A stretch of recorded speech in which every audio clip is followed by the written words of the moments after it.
You work every angle, don't you? It's a gift. One of these days, that gift will get you killed.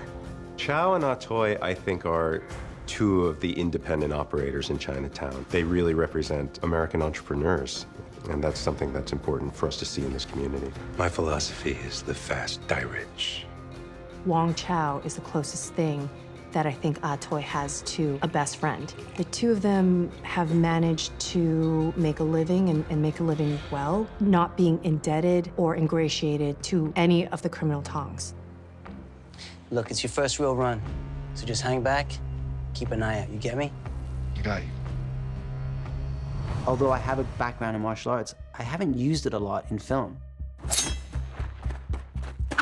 It wasn't really until this project that I've been able to really use my skills. And what a project to bust it out on, you know what I mean? It's easy to underestimate how efficient and ruthless he can be. Young Jun's just straight up savage. I think Ah Sahm probably doesn't want to kill. And Young Jun's just a bit more of a loose cannon. Hey! What? I think he's dead. Are we disturbing you? Not at all. Just making some notes.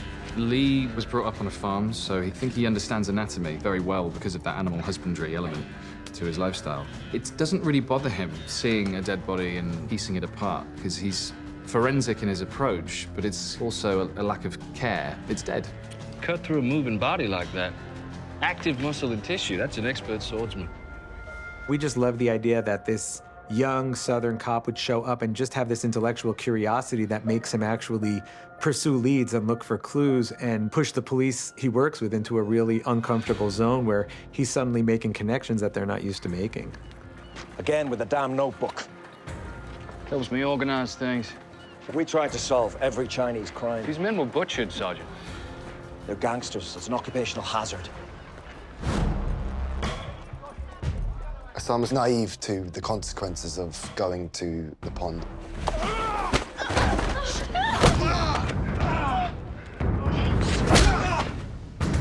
I think he likes to play with his prey a bit. Bill's view of it is that he's a formidable fighter, but he's wearing a Tong suit. So he's just another thug who he needs to take down.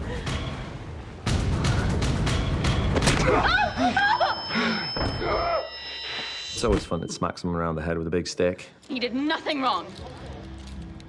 The police work is non-existent. It's as simple as pushing people around and writing down the same name on a piece of paper. He just wants to go home. Or actually go to the pub. He's probably undocumented. Just put down John Chinaman and let's get on with it.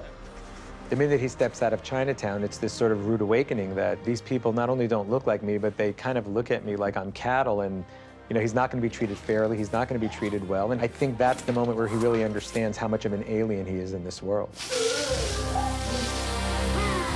They'd pin a lot of crimes on the people that they wanted to, and they'd have no defense, and they didn't care about them as citizens at the time. They weren't equal people.